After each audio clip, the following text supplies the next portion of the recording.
So, welcome to this CyberUK 2021 session, Accelerating and Securing Cyber Innovation and Growth. I'm Chris Ensor, Deputy Director for Cyber Growth at the National Cybersecurity Centre. In my role, I use NCSC's expertise and brand to build new cybersecurity capability in education, research, innovation and industry. In this section, we'll be diving into the innovation element of that with colleagues from both government and industry. On the panel today, we have Andrew Elliot from the Department of Digital, Culture, Media and Sport, and my partner in crime when it comes to the delivery of a lot of the capabilities that I get involved in. We have Jamie Akhtar, the co-founder of CyberSmart, Dan Brett, co-founder of CounterCraft, and Vicky Brock, the co-founder of Vistalworks. We also have a colleague from NCSC, Bryony, who will be off camera, so you don't need to adjust your sets, but she'll be talking a bit later about some of the stuff that NCSC's been involved in. As we're on the brink of a new cybersecurity strategy for the UK, it's probably worth recapping on what the last strategy said, particularly when it came to sort of innovation and sort of innovation centres. So the last strategy said that we would establish 2 innovation centres to drive the development of cutting-edge cyber products and dynamic new cybersecurity companies. Which will sit at the heart of a programme of initiatives to give startups the support they need to get their first customers and attract further investment. So that's what the strategy said in 2016. How well did we do? Well, so between DCMS and ourselves, we established 2 centres. Lorca was established in Stratford in London. The other was established around GCHQ in Cheltenham. The NCSC Accelerator is part of the Cheltenham Innovation Centre and cited there really because it is able to tap into the expertise that sits within the donut. And I'm pleased to be able to say today that on the panel, we have people who've had experience of both those initiatives and hopefully can share a little bit of their experiences. But first, what I'd like to do is to get them to introduce themselves, talk a little bit about their companies, and then we'll move on from there. So I think I'd like to come first to Jamie from CyberSmart. Jamie, why did you start CyberSmart in the first place? Very good question. So my background's in technology and cybersecurity. So been building technology platforms for quite some time and helping businesses deal with the challenges around cybersecurity. And it was really this acknowledgement of this huge gap when it comes to smaller businesses and their ability to deal with the complexity and challenges in the space. And it's something we wanted to help them solve. And that's really where we actually engaged NCSC. So you guys came in very early in our journey, and the Accelerator was our initial springboard into that. And our mission stays the same as it was 4 years ago, to protect and empower SMEs. And that's really what drives us every day. Cool. Thank you for that, Jamie. Dan, CounterCraft. Tell me a little bit about CounterCraft and then say a little bit maybe about how COVID crisis affected your 2020 fundraising round. Right. Hi, Chris. Thanks. Yeah. So CounterCraft's a company that I set up with my co-founders at the end of 2015. We want to make the world's best threat deception platform and get that capability into the hands of business and governments around the world. So things have been going really well. We've done a number of small raises. And as you mentioned last year, we timed our next raise to be in the end of March 2020. So we'd lined everything up, put in lots of effort trying to get things together. And as we hit the beginning of March, the pandemic happened. And it was appalling, I mean, all the plans we'd laid, all the investors we had lined up, they changed their minds overnight about what, whether they would invest or not, what kind of assumptions about the future marketplace there might be. Remember, that was just as the lockdowns were coming in, and people were really nervous about what it was going to mean for the future of everything, commerce, the planet, and so forth. So, it completely, threw everything for 6, and we didn't know what to do. Now, at the end of the day, we did manage to go forward and raise. Okay, so I think the thing to point out here is, it's really important the links you build up with your possible investors over a number of years before your raises. Okay. Luckily, we were able to kind of go back to that and convince people who some of the newer investors hadn't even met us face to face. We were able to convince them to put money in and to keep CounterCraft going. So if it wasn't for that, we would have been in a really bad shape. And I must admit, when the pandemic kind of hit, it was just it was like an incredible crisis, And they said that every round is going to have one of these crisis points when you think the deal's off the table and everything's lost. Well, we had that moment in March 2020. So anyway, glad to be here now and got some strategies to get around those kind of things and pandemic-proof your startup going forwards. Thanks, Dan. And maybe we'll circle back around to talk about some of the issues around what's happened, during COVID. But before we do that, Vicky, so Vistalworks seeks to reduce the volume and harm of online illicit trade. Why did you decide to focus on that particular problem? So I'm a serial entrepreneur. I was actually looking for a problem worth solving. I had my co-founding team ready. I have quite an evolved process of what the right kind of business is for me and how you execute that. And I really was looking for a challenge that was worthwhile at this point in my life. And the Scottish Government did a public innovation challenge in which the police, trading standards and HMRC came together. They set a challenge which was, can technology help reduce demand for online illicitly traded goods? And I thought that was fascinating because it was a really progressive approach. You think about dealing with smuggling and illegal trading as something that's focused entirely on the supply chain. And they were proposing, hey, how about actually we look at the demand side, the buyer side? What can we do there? And I just loved the question. And I've done a lot of data technology startups, so have my co-founders. And I felt that this was something where we could use our expertise. And if we got it right, we could make the world a better place. And turns out illicit trade is a $2.2 trillion a year problem. It's the single place that organized crime makes most of its money. It hits every one of the UN sustainability goals. And if you can make this just a little bit better, the world is measurably improved. Thanks, Vicky, for that. And I think I'll come back in a few minutes because we've got a few other things to talk about. I think we'll come back in a few minutes to get your views, I think, on you've all had experiences of Lorca and the NCSC Accelerator. And it'd be interesting to understand what piece of advice you might give any startups that are watching this. And I also want to drill down a little bit, I think, into some of the things you've said around COVID and some of your experiences. But before I go on to that, I think there's one of the challenges that you see as a new startup is, yes, there's the funding issue, but it's also making sure that you look after any IP and you do thoroughly. And Brian has come along from the NCSC to talk a little bit about some piece of work that we're doing that we'll be publishing in May. Brian, do you want to tell us a little bit about sort of the aims of the guidance that we're looking to produce? Yeah, absolutely, Chris. Thank you very much. So we really recognise the issues that have been faced by small startups, including those that have just all been talked about. And we know that some startups are developing really cutting-edge technology. We know it's really difficult sometimes to have this headspace, time and money to consider and implement security at an early stage of your life as a company. And that's been especially apparent under COVID, as has just been mentioned. But we see good security as the absolute crucial thing that can safeguard the survival and future success as a company. And fundamentally, good security is a competitive advantage and it makes good business sense. So that's why we have developed our Secure Innovation Guidance jointly with the Centre for the Protection of National Infrastructure.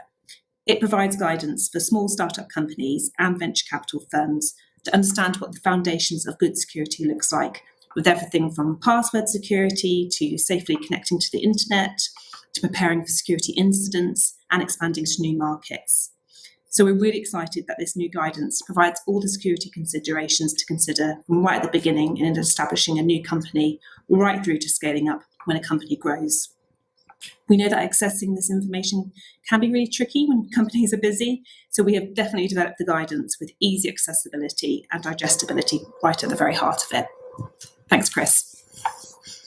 Thanks, Brian. I think you've raised an interesting point there, and I might ask our three companies this around how you balance between making sure your organisation's secure enough, but also you need to do business and the challenges of balancing those two. So maybe that's something I'll circle back on as well a little later. But first, Andrew, do you want to talk a little bit about what the government's doing to support local communities and cyber startups?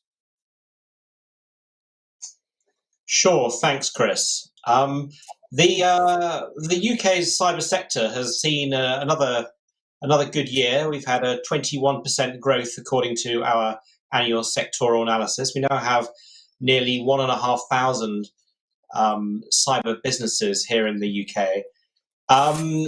So we're pretty pleased with progress.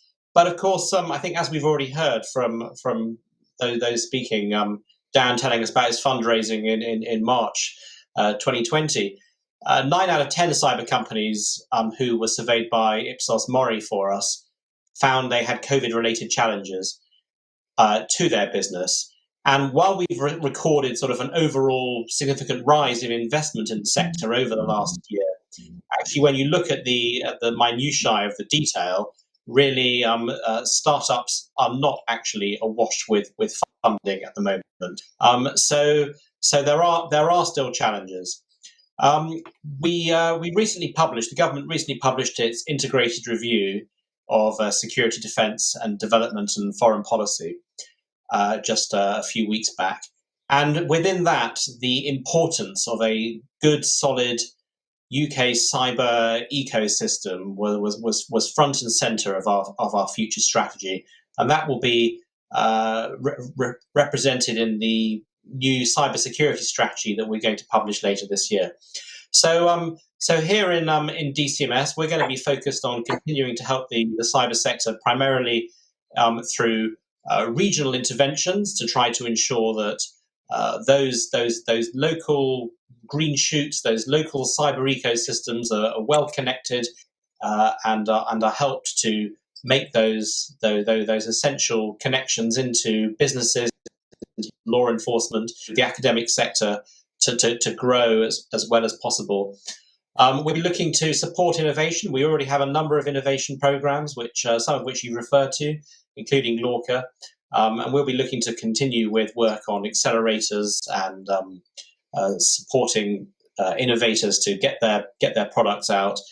We'll be also trying to support with government procurement. How can we make it easier to sell into the public sector? And we will be looking to see how we can make the UK as competitive as possible, including the work we've already been doing with supporting trade trips and working with the Department of International Trade on that front, and how can we actually help UK companies produce products and services that meet quality standards and are internationally in demand. So that's the kind of thing we have in plan for the future. Thanks, Andrew. So I'll open it up a little bit now. So I've jotted down a few points from some of the things you've all said. So I think I'll sort of circle around back on them. So I think, Andrew, can I start with you? How important are the regional ecosystems? I mean, we've both been involved in national initiatives really for over the last 4 or 5 years in building national capability, but ultimately it comes down to the regions. How important do you see that work in the regions as far as sort of innovation, sort of building growth is? The approach to the regions is absolutely central to what we're doing at the moment. So we see, firstly, we look at this through the lens of government's levelling up agenda, I think. So if you look at our data, you will see that the majority of cyber businesses in terms of employment and revenue are London and the South East focused.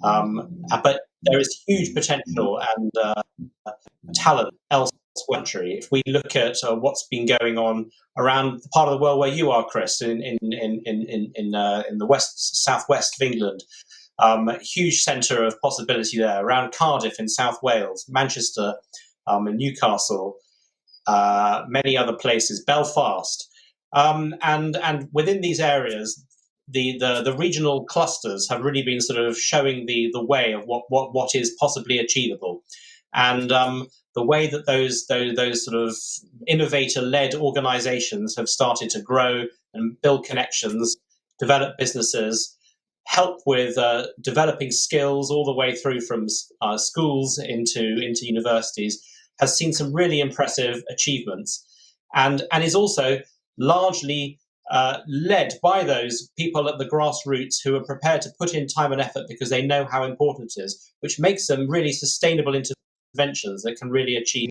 significant change.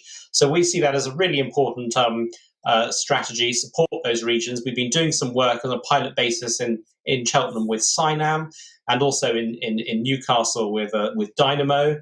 We haven't got a full evaluation yet of that, but it's definitely putting us on the road towards making sure that in future our interventions are actually looking at a regional level to improve not just cybersecurity, but grow all sorts of different benefits as a result of those interventions. Yeah, and I think we've definitely seen that shift from that national view down to that regional view, where it all really happens. Vicky, you've got experience from Scotland, which is not a region, it's a nation. What's your perspective on kind of the strength that you get from that regional kind of, or that devolved administration kind of thing? Yeah, I think the local, whether that's a regional level, a national level. I mean, we also have a presence in Estonia, so the local is really, really interesting, because that's where you can get so close to your stakeholder at a really early and important stage, and you can get very, very valuable, coal face input and experimentation very early on that you can then replicate across the whole of the UK and beyond. And I think it's actually a really nice luxury to be able to have that chance to experiment locally, as long as you have national and international caliber support around you to do the psychological piece, to remind you you're in the Premier League, to remind you and to inspire you to keep your ambition high and not inward looking but outward looking. And even us coming from Glasgow to Cheltenham was great. It just threw everything back up in the air. We got stuck due to lockdown, which was great, relocated to Cheltenham spontaneously, but actually it was really important to look outside your community long enough to realize the whole world is made up of local communities, and you can go one market at a time in the same way as you've just gone from Glasgow to Cheltenham. That's really interesting. Thank you. So I think what you're saying there is there's communities all over the place, but it's certainly the support of the community when you're just starting off is a good thing. But you can move that and you can become a part of the community in other places. I think that's what you're kind of saying. Dan, Jamie, any thoughts on from your perspective? Not quite. I can't remember where you're based, but what can you how much support do you get from the region around you and the community around you? Dan. Regional stuff's important. I mean, you have to combine an international kind of global outlook with regional and local items as well. What Vicky was saying, I think, is super important. We're on a global stage in cyber, from the get-go. So we've always tried as a company to be kind of globally focused. But that being said, in the UK, one of our members of staff in the UK lives in Cheltenham, so we've had quite a lot of crossover there, not only from the GCHQ Accelerator and now the NCSC one, and we were stuck there for a couple of months there, but it's gone on, and there's working with Cynam, the local groups, so that's really important. So keeping us kind of sort of anchored and just giving you access to kind of people in your area to talk about, because a lot of it happens virtually or online, and especially these days. But so mixing up that kind of local support, as it were, effort with a global outlook is difficult. So I think things like, what you see happening in Cheltenham and also Lorca, one of our staff used to go in and work regularly. They're based in London at the campus up in Stratford. And that also gives you, a kind of peer group of people to kind of mesh ideas with and hang out as well. So despite being distributed, global looking, I think we've taken advantage of some of these regional areas where there's a push, especially in the UK. And it's terrific. So, keep it up. It's really useful. Thanks, Dan. Jamie, your thoughts on localization and the regional support? I mean, we're probably unique because we were kind of London already, so we're already in the hot spot. But we ended up going the reverse and actually setting up the business in Cheltenham, which ended up renting Airbnb and living together for the first few months as we were in the Accelerator.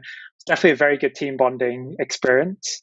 But I think when it comes to this whole global, local perspective, the key to it is really the community that you can build around you. And there's definitely communities or hotspots where you have companies that are trying to solve big problems. They might not be cyber problems, but definitely having other tech businesses around can help. Everything from finding product market fit to raising funding. There's definitely hotspots when it comes to capital, and that's where you see a lot of the funds going into as well. But I think the key to it is think about whether if you're starting a business, where's the best place where you can build your network and your community, where you can access the advice. You can, as Vicky mentioned, get close to your customers and start to really understand their problems. And that could be anywhere. But I think, as Dan mentioned, all cyber businesses need to have a global outlook. Most of the problems we solve are out there in all parts of the world. And you really need to have that lens if you want to build a category-defining business. Yeah, it's interesting. I mean, so the whole community thing, I think, is quite interesting, because one of the things we've observed when we were running the Accelerator was we were having each of the cohorts. What we didn't imagine was the relationship that would build within a cohort of companies, because they were all doing different things, and sometimes there was complementary things going on there. And the other thing that on a slightly bigger scale, we've just run a couple of weeks ago, we ran our alumni network, where we had the Minister for Digital Infrastructure, Mark Warman, along, we had Director GCHQ, we had Lindy Cameron, the CEO of NCSE, all came along to talk to the companies, and we see it as a community. Because I think there's a lot to be gained with organisations building those networks. And some of the some of the longest friends you have is people you meet when you first join organisations. And I think this is what we're trying to stimulate with our alumni community that comes through the accelerators. Jamie, if I can just stay with you for a moment.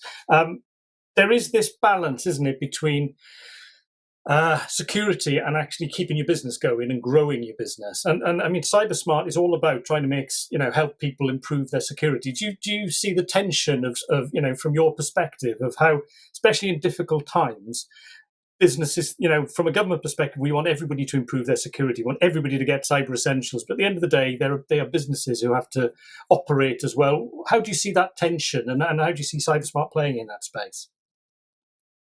There's definitely a tension there, and it's this age-old debate between security, accessibility, cost and effort to implement measures. And I think we're at a point now where everyone realizes how important cyber is, and we all know the things we should be doing. I think the real challenge we face, both as individuals and as businesses, is getting that right and doing it consistently enough. Our approach to this is always to make things more accessible, because if things are easy enough to do, people will generally do the right thing. I think one of the key considerations, something you touched on a little bit earlier, is where do you start, and what does that look like for a lot of businesses? And our advice is always start with the basics. The NCSE publishes some fantastic guidelines on what you should do. Part of the challenge is there's so much information out there on the internet about what you can do, everything from VPNs to more advanced stuff, like web application firewalls, but really looking at towards sources like the NCSE or Cyber Essentials can be a good baseline. The other bit of advice I give is, in terms of size of organization, there's never really a too small. So if you are just starting your business out, it's probably easier to get that technical baseline in place. In other words, let's use a password manager and set up 2FA and make sure we're not using anything that's out of date. Right at the start, make that part of your company policy, because that'll grow with you. I remember when we started, we were like, let's get ISO 27001. Now, a lot of you will know just how difficult that is. We were all cyber experts, so it was easier for us, but it still took us a few months. But I think in hindsight, it was the right thing to do, because we were 4 people. And then now we're growing up to 50 people. It's made it much easier to onboard people and make sure our security is at the core of what we do. That's definitely applicable for all cyber companies. I think you need to put this as a top priority. For general business, I think putting the basics in place is a good place to start. And Dan, how have you, any tips from you on how you balance that, starting a business, growing a business, but also maintaining the security or a minimum level of security? I mean, I guess we're lucky in that, when we started, our instinct as having been security practitioners for years, help you out. You've got a good set of base practices that are kind of baked in. But then it's really hard. Like Jamie said, where do you start? If there's 8, 9 of you in the company. So we're only just now tackling ISO 27001. And there's about 30 of us in the company, and it's a huge effort to try and get all the processes nailed down for that. Okay, so having smaller steps to take. In the UK we did Cyber Essentials, and they kind of, having building blocks to get there is good. I mean, that having something else between Cyber Essentials and ISO 27001 would also be good. I think So as the company grows, you can bit by bit increase the procedural needs, of documented security, while still being able to, basically get on and do business.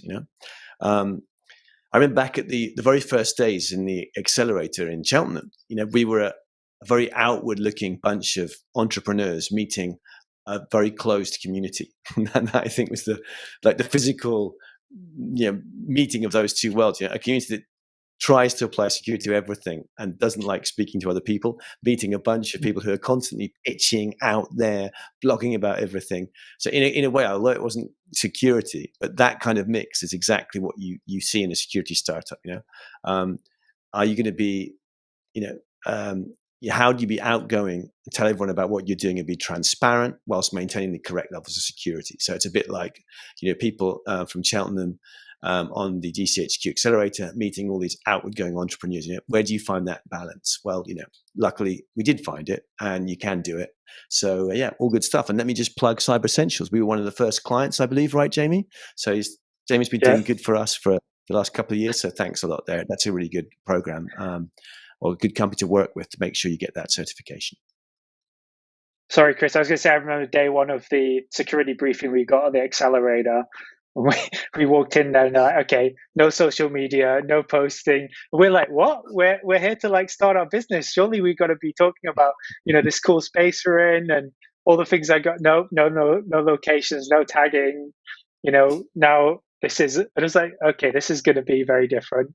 But after that initial hurdle, I think we started to see the real benefits of the program. Well, partly we learned from you as well. It was a very much a two-way thing, and it was a shock for all of us when we first started all this in terms of different ways of working, and that was part of it, behavioural change, and that takes a long time. Vicky, any thoughts from you on that? I think what we've taken out of the program is actually we're doing Cyber Essentials at the moment, and we're doing it as a team collaborative process, which is actually really good. I might not originally have taken that approach, but now, just as sales is everybody's responsibility, which nobody got through their induction without realizing that they are responsible for sales. Nobody gets through a Thursday call or their induction without realizing that they're also responsible for security and that we hold each other to account. And I think I just learned a different field of reference, but in a way that has been really right-sized for us to take back, and also now increasingly relevant to our client base because we work with government agencies and enforcement. Our direct client base just lived through Scottish Environment Protection Agency having a massive cyber attack on Christmas Eve, which has been a masterclass for everybody, I think, to sit and look at the reality of what that looks like. And for us as a young company to be understanding that perhaps through the context of our clients is no bad thing. And sticking with you there, Vicky, you said what I'd be interested to understand, I think, is because you come from the other side of the board, you've worked with the Scottish Government. Are there any differences, or is anything we can learn? I mean, you've got Andrew on the call here, so is anything that you might, anything we could learn from what you've experienced up there? I love being based in Scotland. It has the advantage of a small country in that you're never very far away from power. Which means you can listen, learn, and also express your opinions back. So I've given evidence in the Scottish Parliament, for example. It was quite normal for us when we were in the CivTech programme for a minister to come round, and during COVID, things could move very quickly in getting funding out to innovative startups. So there is that benefit of any small world. But I also think I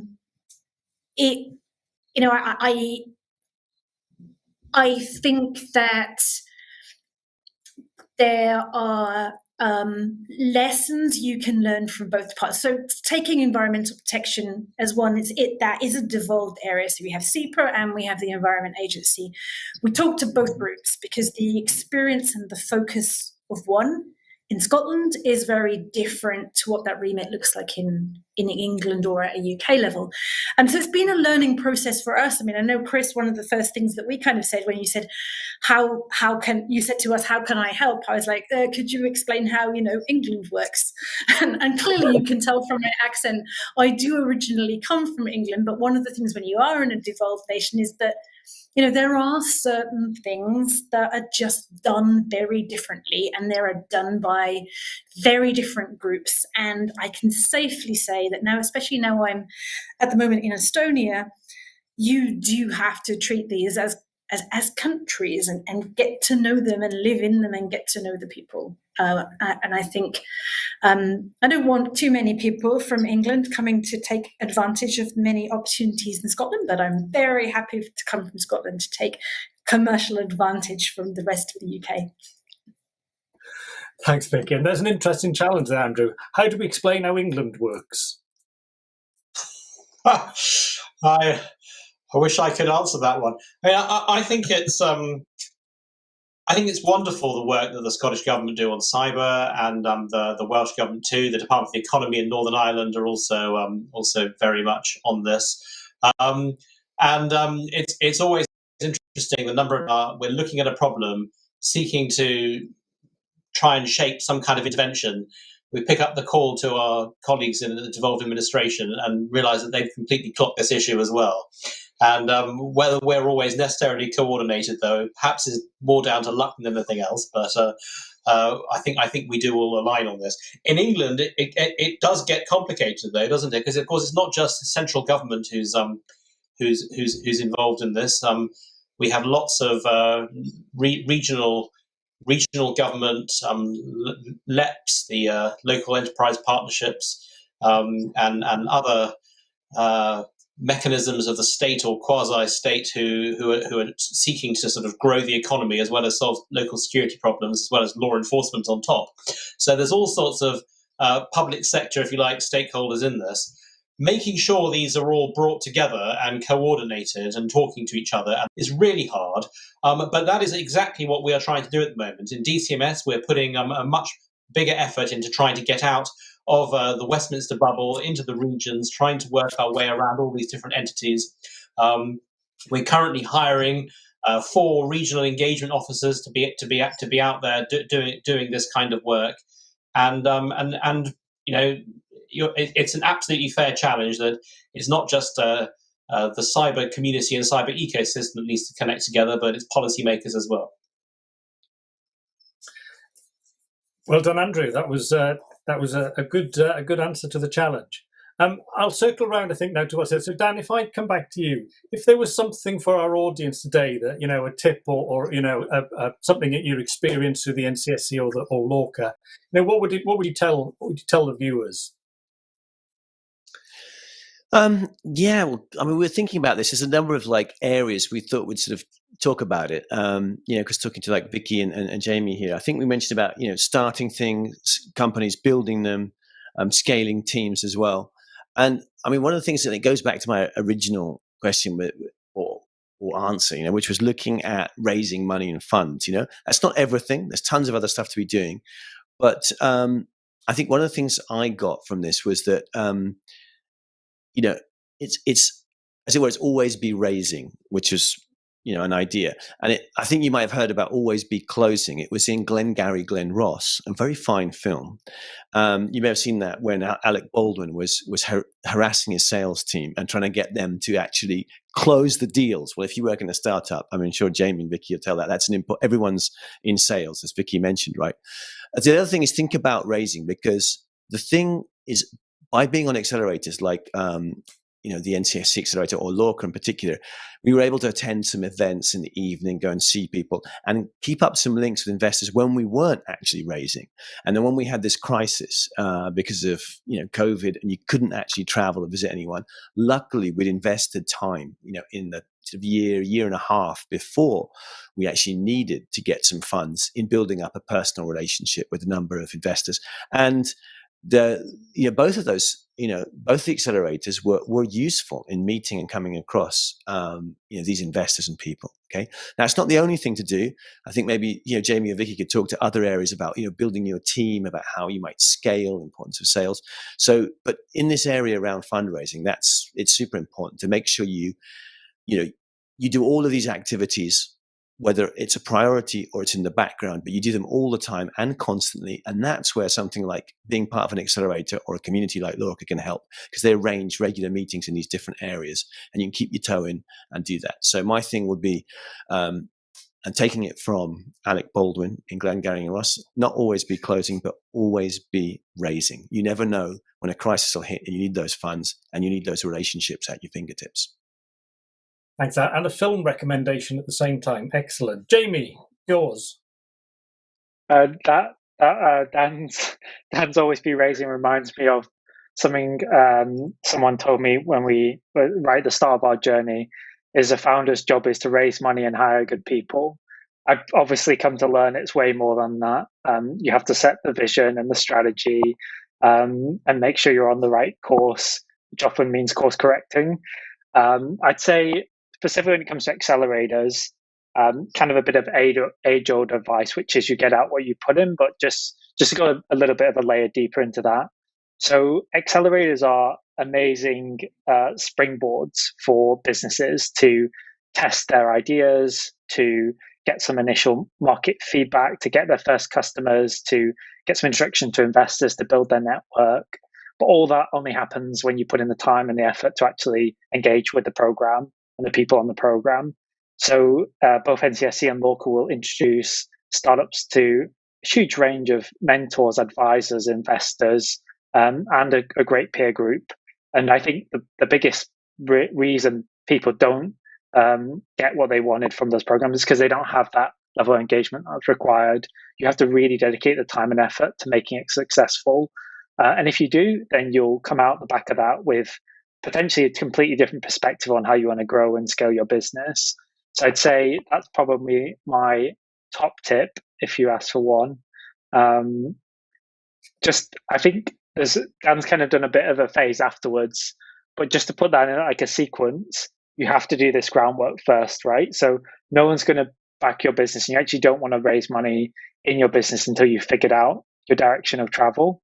So spend a bit of time in the problem space and really understanding what it is you're trying to achieve, getting really clear. I remember back to NCSC where we weren't sure what it is we were selling or who to, or what our value proposition was. You probably remember, Chris, as well. We were probably soundboarding lots of stuff off the wall. I guess we still don't ever know that as a startup, but we definitely have much more clarity. But if you're going to sequence things, do that. Spend that time in that problem space. And then always be raising.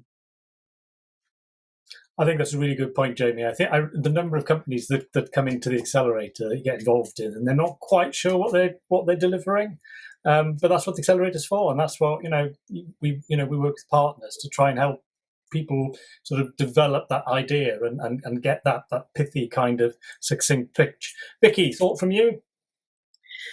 Yeah, I think the cohort that I was on, we were all had a socioeconomic angle to our businesses. And I think as a group, we decided very, very early on that for us, this wasn't all about fundraising. Now, I have had very high quality fundraising input, but that as a cohort was not what we were there for.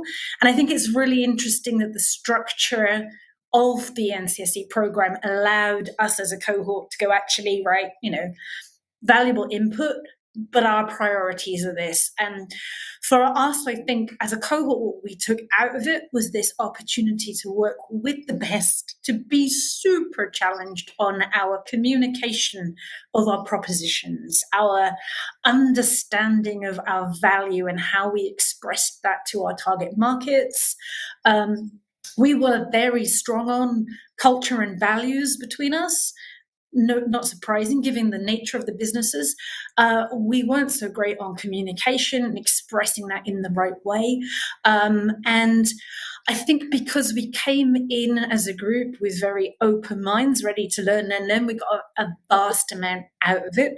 And certainly, my co-founder went down initially, called me midweek and said, get your backside down to Cheltenham right now.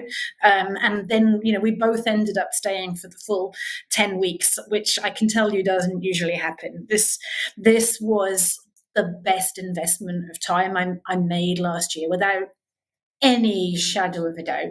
And it was because we were just getting such valuable input, and then we were executing on it in real time and taking it back to our teams. And certainly in the space of 6 months, our business is in a completely different place. And for us, it's mostly about how we communicate and position ourselves, which will, of course, take us into good stead in fundraising, but all in good time when the deal's right. Thanks. Some really, really wise words from all three of you then. I'm going to come to Andrew for one last thing, but I'll ask Bryony at some point just to finish off with her top policy documents that would be really great reads for small businesses to improve their security. But before I ask her that, Andrew, if you look back over the last few years, because we're at the end of the strategy, if you were to look back and pick one highlight for you, what would it be over the last few years? Amount of energy we've seen coming out of these programs. I think when I always feel, I think when I started this role and I was invited to my first sort of pitch day, that kind of like graduation session you have when these programs generally finish each cohort. I thought, well, that's going to be a bit of a cheesy event. And then you go to them and you realize the energy and the buzz and the motivation of these people, and who've been investing such effort into producing these products and making these programs a success that they are. And when you witness that firsthand, you then understand how it is that we have actually spun out so many companies, how many companies have grown, how much investment's been pulled in. It really is the people who've been involved in them who've made it such a success. And it's been a real honour to have this and to have met so many wonderful innovators and people who have such a great passion for this technology, which is so vital to not just our economic prosperity, but for securing our economy as well. I think that's really good summary, and I think I completely agree with that. It's the energy, passion, and goodwill that's within the community. And one of the things that struck me was we had, I talked about our alumni, and we had people who've been in the early cohorts wanting to support the later cohorts, and they didn't have to, but they wanted to, and they felt they wanted to give something back. And it's that goodwill that really impressed me. Bryony, have you come up with some good policy documents that you'd like to point people to? I certainly have, and I just firstly to say that I absolutely endorse everything that has been said, and it's actually really fantastic to hear from my perspective the initiatives that have been done to promote good security.